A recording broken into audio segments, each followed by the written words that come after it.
Next, how a spy project evolved into today's modern hot air balloon.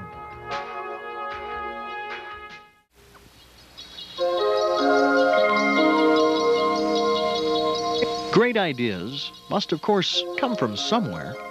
History books tell us the birth of ballooning is credited to Joseph and Jacques Montgolfier. These Frenchmen, in 1783, sent 3 farm animals skyward in the very first recorded balloon ascension. But it was a young American who now lives in New Mexico who took that 18th century invention, applied modern technology, and created what we now know as the hot air balloon. The first flight was pretty miserable because we were burning vapor, and I was shaking the tanks and trying to make it vaporize faster. And that was, I think, 10th of October. A bold pilot, a handsome man with striking features. And today, 33 years later, a man who is age 70-something is very generous in granting a rare television interview. A man who some told me was a bit difficult, perhaps unapproachable, is anything but that. Ed Yost is his name, and he is the father of modern hot air ballooning. His collection of clippings and photos is immense. Yeah, about 50 pounds. This is Barnes' first balloon. I made 87,000 cargo shoots for Vietnam. Everybody hated the barograph, but if you want to see who can fly a balloon, this is the only way you do it. Balloon's a pretty safe machine. It's what you do with it. What's your favorite memory out of all this? I don't have any. They're all favorite. This is the most fun ever. Leaf through the pages, it becomes abundantly clear that without the efforts of a few men like Ed Yost, ballooning as we know it likely would not be. When did you first get involved in balloons? About 1949, 48, in there someplace. How did it happen? Well, it was, actually I got involved. I bought an 1819, which is a surplus military airplane made for England, and the war was finished before the airplanes were put in service, and they shipped them back. I had them down in Norfolk, Virginia. I bought 2 of them, one for spare parts. And when the Navy started the Skyhook balloon program to study radiation, cosmic rays, and so forth, so I leased them the airplane and to follow the balloons with, and I've been in balloons ever since, and just migrated from the airplane business into the balloon business. When was the first time you flew in a balloon? Oh, in 1949 or 50. I started training people at that time in helium balloons. What were the circumstances? We don't talk about that. Okay. It is still classified by the government, but it's written that Yost's company, General Mills, was working on high-altitude gas balloons for scientific and probably espionage projects. Now, one of those jobs involved dropping leaflets behind the Iron Curtain, and it was Yost who developed a mechanism to do just that. It was only a matter of time before U.S. agents needed a silent way to drop a man into enemy territory. Yost and 3 others went to work.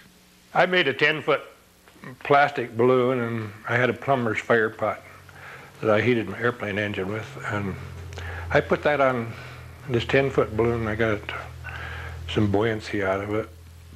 Not very much, but anyway, then I made a 30-foot plastic balloon, and I took the pictures, and I went back to Washington to the Office of Naval Research, and I got a grant of $47,000 to continue the work. And we did this 5 years before we made our actual free flight. It was Yost who strapped himself to a plywood board, equipped with 2 small propane fuel cells and a burner, and sailed off into the unknown. You had a sneaking suspicion that there wasn't going to be anybody else who'd be the first person to go up in it, didn't you? Well, I didn't hear of any volunteers. Ballooning soon caught on. And eventually, people would decide to challenge themselves and their aircraft. From 1955 until 1978, 13 attempts were made to cross the Atlantic by balloon. 5 people lost their lives trying. Ultimately, a balloon built by Ed Yost, piloted by 3 men from Albuquerque, would succeed in beating the ocean. Maxie Anderson, Ben Abruzzo, and Larry Newman would go down in history books. But Yost has his place as well. In 1976, Yost's Silver Fox would set a record, which stands to this day. I was near 4.5 days solo flight. My flight went 2,400 75 miles, farther than Los Angeles and New York. Still, it was Ed Yost, the man behind the scenes, who guaranteed the success of the Atlantic crossing and several historic flights which followed. What kind of sense of accomplishment did you get from watching those who followed you with your knowledge of technology? Funny. You pick out the size balloon you think they should use. You took these people to Amarillo, Texas, and teach them all. My dad used to say, I taught you all I know, and still you don't know anything. But we tried to teach them how to fly helium balloons and build the whole thing, launch the balloon. And, God, I hate to say this, you know, after the whole mission is accomplished and stuff, you never hear from them again.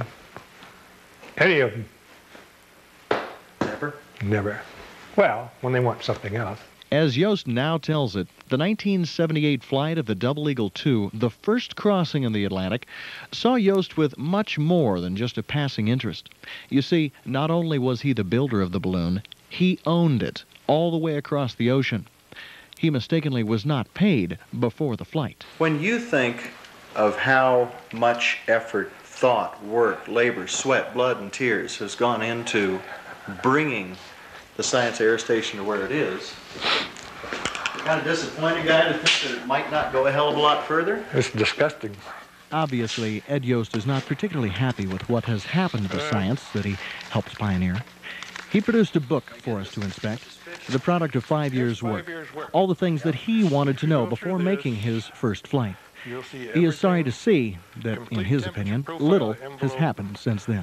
Flying a balloon is exactly like somebody with a camera, isn't it? They take 2 rolls of film and they're an expert. And it's somewhat disgusting, but people buy a fancy balloon, spend a lot of money, buy fancy clothes and all this stuff, and all of a sudden everybody's a dang expert again. And they forget that this is an art of aerostation. And it's a science, and there are a lot of things going on, and a lot of things can be improved on, but the big improvement now is put more padding on here and make this cuter and paint a picture on it. Hell of a deal, I don't care. What Yost does care about is attention to detail. For example, the log home he and his wife built in the mountains of northern New Mexico. This balloon launch field, it used to be a boulder field. Look now at the firewood. It's all very carefully stacked. You see it in Ed Yost's Sky Power balloon baskets, each carefully woven by hand. My dad used to say, everything you make it look like it came out of a factory. He wouldn't stand for anything cobbled up. Yost certainly led the way. Now we wonder, is there anyone filling his shoes? Well, I don't know. A lot of people trying, I guess. Anyone that you admire? I don't even know them. Oh, they do know him. In fact, each and every pilot should remember that part of Ed Yost is along on each and every flight.